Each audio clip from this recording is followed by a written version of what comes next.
చూసావా ఓ దేవి దుర్గాస్మరణ ఇంత గొప్పదే. ఎవరితో అంటున్నాడు? దుర్గతో. వాళ్ళ ఆవిడతో చెప్తున్నాడు, నీ స్మరణ చాలా గొప్పది. నీ స్మరణ వల్ల కలిగేటటువంటి ఫలమేదో అది భూమిలో మరొక దాని వల్ల కలగదు. అది కాత్వధన్య. మరొక శాస్త్రంలో ఉన్న వాక్యం చెప్తున్నా.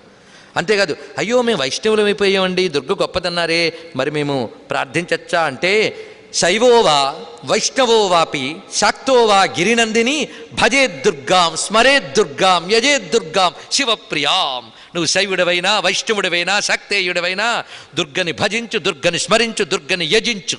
ఆవిడ ఎవరు? శివప్రియాం. శివప్రియ అయినా అమ్మ అందరికీ దిక్కే. గుర్తుపెట్టుకోండి. చిత్రమైన విషయం ఏంటంటే, ఆ మధ్యవరో పాపం వైష్ణవాచార్యులు బయలుదేరి ఒక ఆవిడ విష్ణు సహస్రనామం చదువుతుంటే, నీ పేరు ఏమిటంటే దుర్గా అని చెప్తే పేరు మార్చుకునిరా అన్నట్టండి. ఇది నిజమైన వైష్ణవం ఇది చెప్పదు. కానీ ఇలాంటి కుత్సితమైనది ఆచార్య స్థానంలో కూర్చొని మన సనాతన ధర్మాన్ని దెబ్బతీస్తోంది. ఇటువంటివన్నీ కూడా జగద్గురువుల యొక్క